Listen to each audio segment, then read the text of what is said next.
आजा बाबा हंसा के मुक्ति बना दे। आजा आजा गुरु चला पार लगा दे। आजा आजा पिता चोला के मुक्ति बना दे।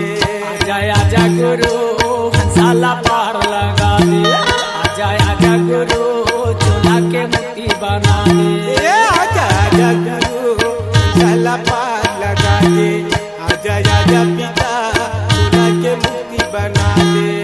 ये हंसाला पार लगा देना बाबा चोला के मुक्ति बना देना हो।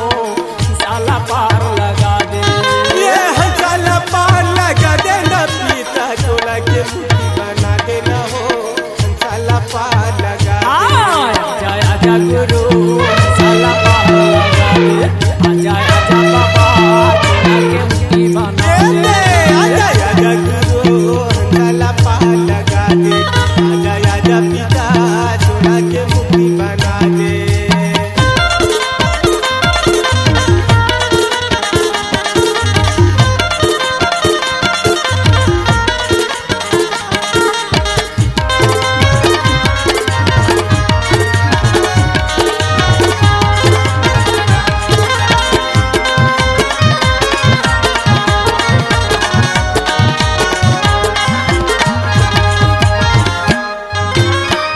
कलब के सहरोए शरण शरण दोहरावे।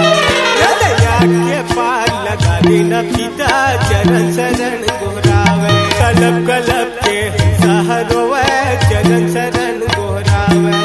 ये चोला के मुक्ति बना देना बाबा हंसाला पार लगा देना हो। हंसाला पार लगा दे। आजा आजा गुरु हंसाला पार लगा दे। आजा आजा पिता चोला के मुक्ति बना दे।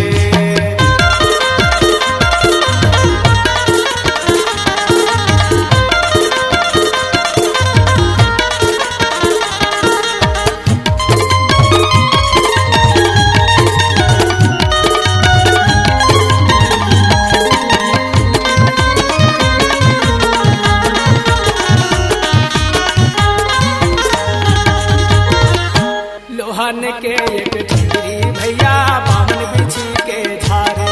जल कठिन सासत चलते जमराजा के द्वारे।